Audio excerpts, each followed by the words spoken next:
ආයිබෝන් කියලා පිළිගන්නවා Linking for Tomorrow YouTube නාලිකාවට. අද අපි කතා කරන්න යන්නේ MS Word වල තියෙන වැඩ කැලි පහක් ගැන. ඉස්සෙල්ලාම අපි බලමු මේ සුදු පාට තියෙන background එක dark mode එකට කොහොමද convert කරන්න කියලා. ඉස්සෙල්ලාම අපි මෙන්න මෙතන තියෙන file කියන command එක click කරනවා. click කරාට පස්සේ එතනම යට තියෙන accounts කියලා option එක click කරනවා. ඒක ක්ලික් කරාට පස්සේ ඔයාලට දැනගන්න පුළුවන් මේ ඔෆිස් තීම් යටතේ තියෙන drop down box එකේ dark grey කියලා තියෙනවා. ඒක ක්ලික් කරන්න. ඒක ක්ලික් කරපුවම ඔයගොල්ලන්ට පේනවා නේද ඔයාගේ MS Word application එක අලු පාට උරු dark ගතියකට ඇඩ් වෙලා තියෙනවා. එහෙනම් ඔයගොල්ලෝ try කරලා බලන්න.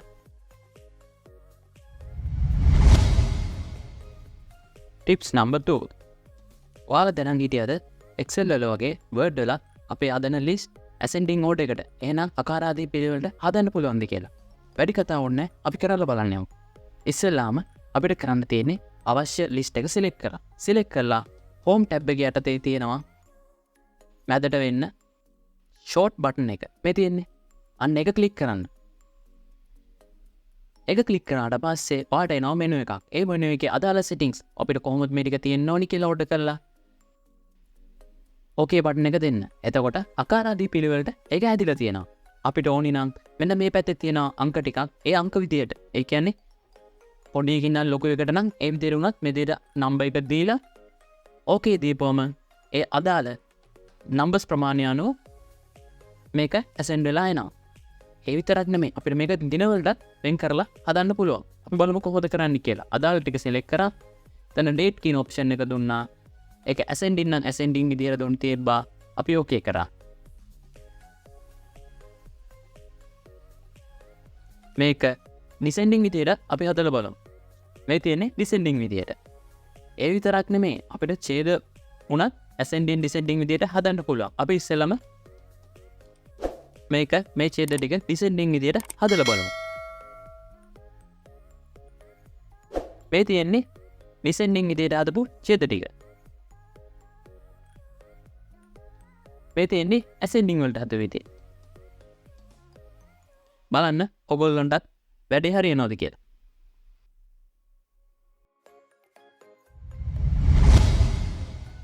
මේ තමයි තුන්වෙනි ට්‍රික් එක.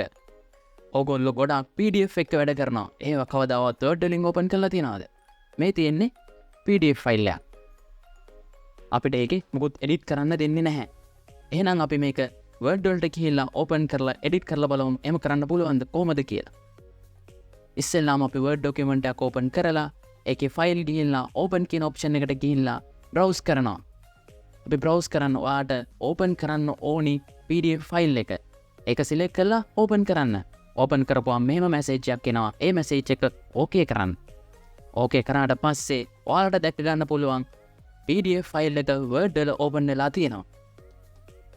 ඒක ඔයාට මේ විදියට edit කරන්න මොනවා හරි type කරන්න උනත් පුළුවන්. ඒ වගේම අපි ආයි open කරලා බලමු image එකක් තියෙන PDF document එකක් කොහොමද open වෙන්නේ කියලා. මේ විදියට ගිහිල්ලා file open browse ගිහිල්ලා අදාළ PDF file එක තෝරලා open කරන්න. එතකොට ආයි ඔයාගෙන් අහනවා message එකක් ඇවිල්ලා ඒක okay කරන්න. open වුණාට පස්සේ මෙන්න මේ විදියට තමා ඔයාට ඔයාගේ PDF ෆයිල් එක Word වල open වෙලා තියෙන්නේ. ඔයාට ඒකේ පුංචි පුංචි වෙනස්කම් කරන්න ඔයාට හැකියාව තියෙනවා. අකුරු edit කරන්න, pictures edit කරන්න ඔයාට අවස්ථාව තියෙනවා. හැබැයි මේක සිංහල font වල නම් support කරන එකක් නැහැ.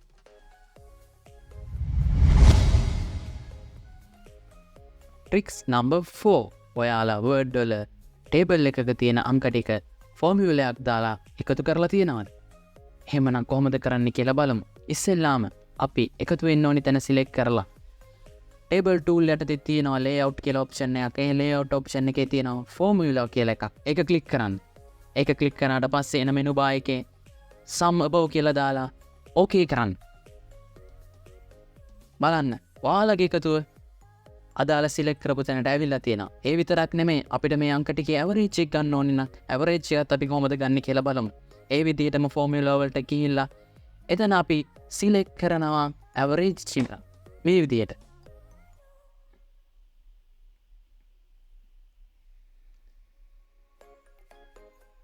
දැන් බලන්න මෙන්න මේ විදිහට ඔයාගේ ඇවරේජ් එක ඇවිල්ලා තියෙනවා.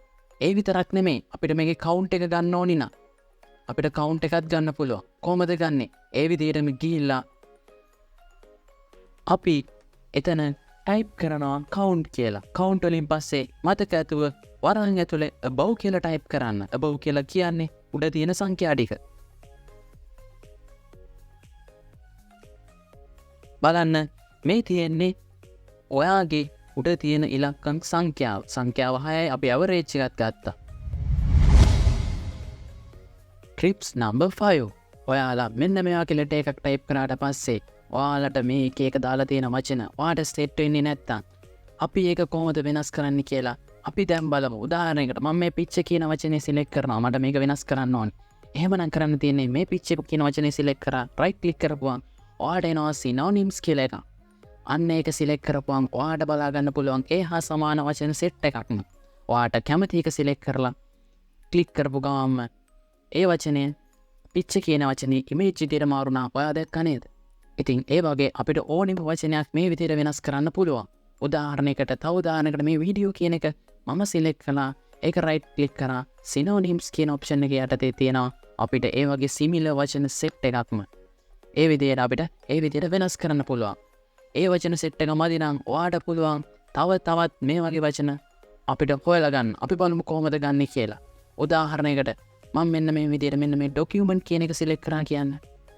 ඒ විදිහට සිලෙක්ට් කරාට පස්සේ එතන සිනොනිම්ස් වලට ගියාට පස්සේ එතන යටම තියෙනවා thesaurus කියලා ඔප්ෂන් එකක්. ඒක යටතේ අපිට තවත් වචන සෙට් එකක්ම බලා ගන්න පුළුවන්. මම මෙන්න මෙතන සිලෙක්ට් කරනවා ෆයිල් කියන එක. ෆයිල් කියන එක යටතේ මෙන්න මෙතන arrow එක ක්ලික් කරලා insert දීපු ගමන් අර අතන document කියන වචනේ වෙනුවට ෆයිල් කියලා මාරු වෙලා තියෙනවා. ඉතින් ඔයාලා try කරලා බලන්න. ඉතින් අද වීඩියෝ එක ගැන ඔයාලගේ අදහස පහලින් කමෙන්ට් කරන්න. මේ වගේ වීඩියෝ තව බලන්න අපිව subscribe කරන්න. ඉතින් අදට ගිහින් එන්න. ස්තුතියි. bye.